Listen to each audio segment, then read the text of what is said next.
नमस्कार, मैं Uday Shankar, news bioscope में आप सबों का स्वागत है।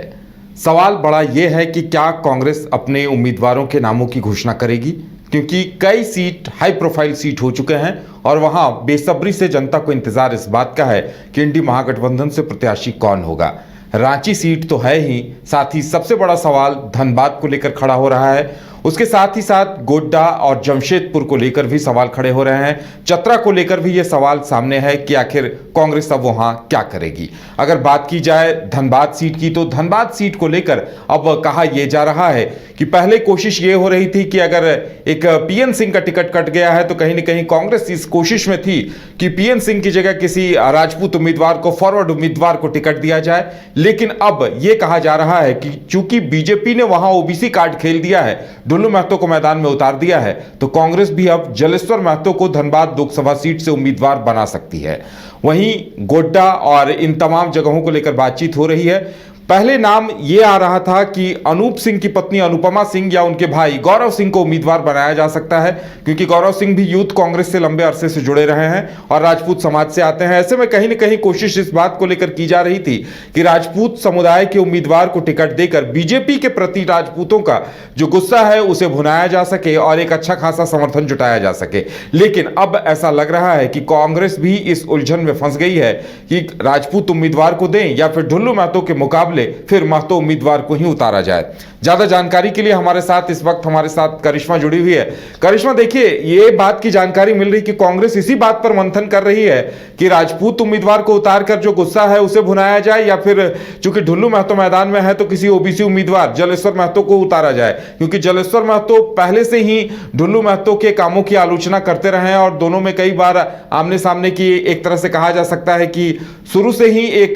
कंपटीशन या प्रतिद्वंदिता देखने को मिलती रही है। जी देखिए, अब तक कांग्रेस की ओर से 4 सीटों पर प्रत्याशियों की नाम की घोषणा नहीं हुई है, जिसमें धनबाद भी शामिल है। और धनबाद से कई लोग रेस में देखने को मिल रहे थे, क्योंकि इससे पहले यही कहा जा रहा था कि ददई दुबे भी ताल ठोकते हुए नजर आ रहे। ददई दुबे ने यह कहा था कि वो चुनाव लड़ना चाहते हैं। इसके साथ ही बेरमो विधायक अनूप सिंह की धर्मपत्नी अनुपमा सिंह और उनके भाई कुमार गौरव का भी नाम जो है वो सामने आ रहा था। अब एक और का शामिल हो गया है नाम जलेश्वर महतो। हालांकि जलेश्वर महतो की बात करेंगे तो जलेश्वर महतो फिलहाल कांग्रेस के कार्यकारी अध्यक्ष है, और ऐसे में अगर जलेश्वर महतो का नाम सामने आ रहा है तो कह सकते हैं कांग्रेस की ओर से मंथन जो है वो इसको लेकर दिल्ली में जरूर किया जा रहा होगा। क्योंकि अब तक ये फिलहाल सवाल है कि आखिर कांग्रेस की ओर से प्रत्याशियों की नाम की घोषणा कब होगी, क्योंकि देखिए रेस में कई लोग हैं और ऐसे में एड ऑन भी होते जा रहा है कई लोगों का नाम। क्योंकि धनबाद में पहले 3 लोगों का नाम जरूर सामने आ रहा था, लेकिन अब एक और नाम एड ऑन हो गया है और वो है जलेश्वर महतो। क्योंकि अगर जलेश्वर महतो की बात करेंगे तो जलेश्वर महतो 2 बार बागमारा से विधायक भी रह चुके हैं और ऐसे में 2009 के बाद अब तक वो जीते नहीं है। तो ऐसे में जलेश्वर महतो की ये कोशिश होगी कि अगर उन्हें टिकट मिलता है तो जलेश्वर महतो तमाम चीजों को लेकर रणनीति बनाए होंगे। क्योंकि देखिए कांग्रेस की ओर से पहले ये कहा जा रहा था कि अनुपमा सिंह को कांग्रेस शायद टिकट दे सकती है धनबाद में, और ऐसे में बेरमो विधायक अनूप सिंह लगातार दिल्ली दौरा भी कर रहे थे और ऐसे में माना जा रहा था कि आला कमान से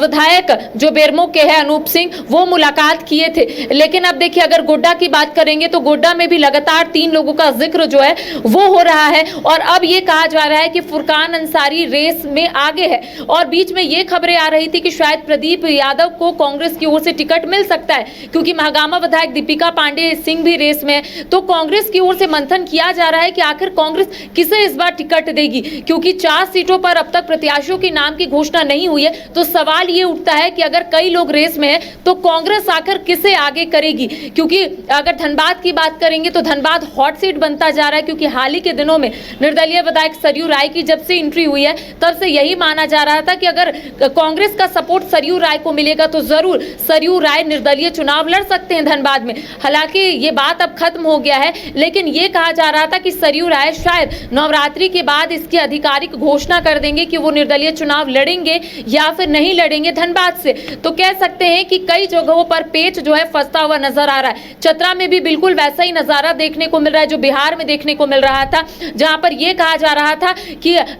कांग्रेस के जो प्रत्याशी है पप्पू यादव वो पूर्णिया से चुनाव लड़ेंगे, लेकिन अचानक से ये खबरें सामने आती है कि बीमा भारती को राजद ने टिकट दे दिया है, तो बिल्कुल चतरा में भी वैसा ही नजारा जो है वो देखने को मिल रहा है, क्योंकि चतरा में कांग्रेस की ओर से जरूर दावा किया जा रहा है कि कांग्रेस जो है चतरा से चुनाव लड़ना चाहती है, लेकिन राजद की ओर से लगातार प्रेशर जो है वो कहीं ना कहीं कांग्रेस को दिया जा रहा है। हाल ही के दिनों में राजद सुप्रीमो लालू प्रसाद यादव ने राजेश ठाकुर यानी कि कांग्रेस के प्रदेश अध्यक्ष को कॉल किया था और ये बताने की कोशिश की थी कि राजद जो है चतरा से भी चुनाव लड़ना चाहता है। जिस तरीके से हाल ही के दिनों में पलामू में ममता भुइयां को राजद की ओर से चुनावी मैदान में उतारा गया है, तो अब सवाल ये उठता है कि अगर चतरा से राजद के प्रत्याशी होंगे तो कांग्रेस से कहां से होंगे, या फिर कांग्रेस जमशेदपुर लोकसभा सीट की मांग करेगी झामुमो से, जिसको लेकर मंथन जो है लगातार किया जा रहा है। अब जिस तरीके से धनबाद में एक और नया नाम जुड़ गया है जलेश्वर महतो का, हालांकि जलेश्वर महतो अब तक इसको लेकर कोई भी बयान नहीं दिए,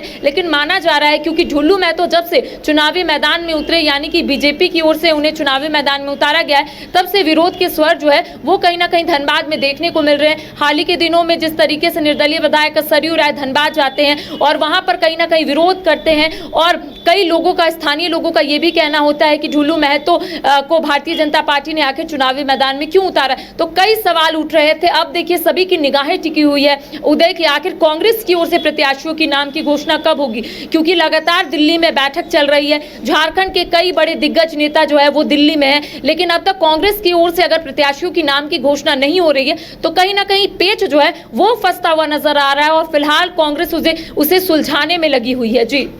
बिल्कुल करिश्मा, सीधे सीधे कहा जा सकता है कि जातिगत समीकरणों के पेंच में कांग्रेस फंस गई है और बीजेपी ने जो पहले प्रत्याशियों के नामों की घोषणा कर दी है तो कांग्रेस के समीकरण भी गड़बड़ा गए हैं, क्योंकि कांग्रेस ने जिन प्रत्याशियों को तैयार करके रखा था उन्हें उम्मीद नहीं थी कि बीजेपी इस तरह से बदलाव कर प्रत्याशियों को उतारेगी। लगता है कहीं न कहीं ये बात अब सामने जो आ रही है और कांग्रेस इसी उलझन में है कि आखिर जातिगत समीकरणों को कैसे साधा जाए, कैसे मुकाबला बराबर का किया जाए। करिश्मा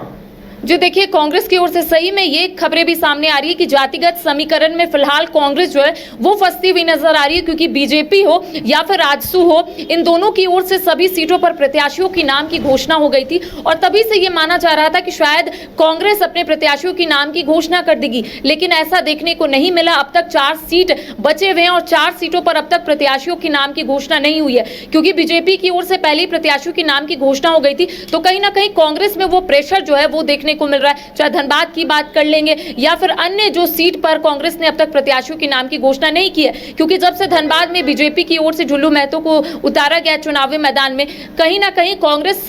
की ओर से वो प्रेशर जो है वो देखने को मिल रहा है। कांग्रेस कहीं ना कहीं दबाव में है और उसी अनुसार कांग्रेस जो है लगातार दिल्ली में बैठक कर रही है और ये जानने और समझने की कोशिश कर रही है कि आखिर कौन प्रत्याशी को चुनावी मैदान में उतारा जाए ताकि कांग्रेस जीत हासिल कर ले। गोड्डा में भी बिल्कुल ऐसा ही नजारा देखने को मिल रहा है। एक और जहां पर ये कहा जा रहा है कि एक अल्पसंख्यक चेहरा जरूर होना चाहिए, लेकिन गोड्डा से जिस तरीके से 3 लोगों का नाम सामने आ रहा है तो कहीं ना कहीं कांग्रेस भी कंफ्यूजन में है कि आखिर किसे चुनावी मैदान में उतारा जाए, क्योंकि पूर्व सांसद फुरकान अंसारी भी रेस में है, इसके साथ पोड़ैया हाट विधायक प्रदीप यादव भी रेस में है। अगर बात करेंगे महागामा विधायक दीपिका पांडे सिंह की तो वो भी गोड्डा से रेस में, तो कह सकते हैं कांग्रेस अब कहीं ना कहीं फंसती हुई नजर आ रही है और यही वजह है कि इंडिया गठबंधन की ओर से अब तक प्रत्याशियों की नाम की घोषणा नहीं हुई है। झामुमो की बात करेंगे तो झामुमो ने 4 सीटों पर प्रत्याशियों की नाम की घोषणा जरूर कर दिया है, लेकिन एक सीट अब भी बचा हुआ है, एक सीट वो है जमशेदपुर। अब सवाल ये उठता है कि जमशेदपुर से क्या कांग्रेस प्रत्याशी की नाम की घोषणा करेगी या फिर झामुमो, क्योंकि अगर कांग्रेस चतरा सीट छोड़ती है उदय तो कांग्रेस की ओर से ये जरूर कोशिश की जाएगी कि कांग्रेस कहीं ना कहीं झामुमो के नेताओं के समक्ष ये बात रखे कि कांग्रेस जो है वो 7 से 6 सीटों पर नहीं आएगी। तो कह सकते हैं कुल मिलाकर कि कांग्रेस तमाम चीजों को यहाँ पर देख रही है, जातिगत समीकरण में कहीं ना कहीं कांग्रेस जो है फंसती हुई नजर आ रही है और यही वजह है कि अब तक कैंडिडेट की नाम की घोषणा जो है वो कांग्रेस ने नहीं किया है। जी चलिए करिश्मा, इस बात का इंतजार है कि कब तक कांग्रेस घोषणा करती है। फिलहाल हमारे साथ जुड़ने के लिए और तमाम जानकारी देने के लिए आपका बहुत बहुत धन्यवाद। एलीट इंस्टीट्यूट, अगर आपके अंदर चाह है तो एलीट आपकी राह है। IIT हो या मेडिकल, आप चाहते हैं अपने आप को उत्कृष्ट दिखाना, आप चाहते हैं खुद को एक IITian के रूप में दिखना या मेडिकल के क्षेत्र में आगे बढ़ना, तो एलीट आपके लिए एक बहुत बड़ी ताकत के साथ आपके सामने है। आइए, खुलिए, बढ़िए, पहुंचिए। Elite institute.